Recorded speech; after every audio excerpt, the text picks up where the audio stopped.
બુલેટિનની શરૂઆત એક મોટા સમાચાર મળી રહ્યા છે તેનાથી કરીશું। પાટણના સમી રાધનપુર હાઈવે પર ગોઝારો અકસ્માત સર્જાયા હોવાની હાલ વિગતો સામે આવી રહી છે અને તે અંતર્ગત વધારે જો વાત કરવામાં આવે તો એસટી બસ અને રિક્ષા વચ્ચે અકસ્માતમાં 6 લોકોના મોત નીપજ્યા હોવાની પુષ્ટિ હાલ થઈ રહી છે। આંકડો 6 પહોંચી ચૂક્યો છે। હિંમતનગરની માતાના મઢે જતી બસે રિક્ષાને ટક્કર મારતાની સાથે જ આ અકસ્માત સર્જાયો હતો। સમીના વચરાજ હોટેલ નજીક અકસ્માત સર્જાયો અને આ અકસ્માતમાં 6 લોકોના જીવ ગયા છે।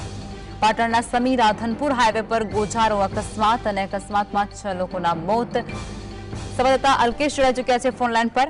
અલ્કેશ, પાટણની અંદર અકસ્માત સર્જાયો છે અને જેમાં 6 લોકોના મોત નીપજ્યા છે, શું છે અપડેટ? જી ચોક્કસ લખમાં જો અપડેટની વાત કરવામાં આવે તો આજે ગુરુવારે ગોઝારો સાબિત થયો છે પાટણ જિલ્લામાં, કારણ કે જે અકસ્માત થયો છે ગુજરાત પાસે એ ગમખ્વાર અકસ્માતમાં 6 માનવ મૂલ્ય જિંદગી હોમાઈ ગઈ છે। ઘટનાની જો વાત કરીએ તો રાધનપુર થી હિંમતનગર બસ જઈ રહી હતી, જે પહેલા માતાના મઢથી જઈ રહી હતી બસ, અને રિક્ષામાં રાધનપુરના પેસેન્જરો જે વાદી સમાજના છે એ લોકો જઈ રહ્યા હતા, ત્યારે કોઈ કારણસર એમાં અકસ્માત સર્જાયો છે અને અકસ્માત એટલો ભયંકર હતો કે જે બસ હતી બસની નીચે રિક્ષા છે કચ્છર ઘાણ વળી ગયો છે અને જે અંદર બેસેલા પેસેન્જરો હતા એ પેસેન્જરોને ઘટનાસ્થળે મોત થયેલા છે।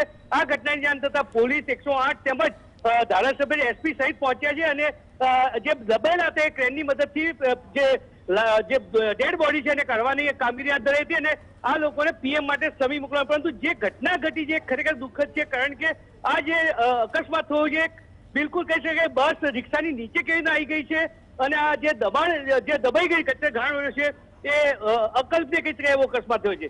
જી જી, આભાર અલ્કેશ।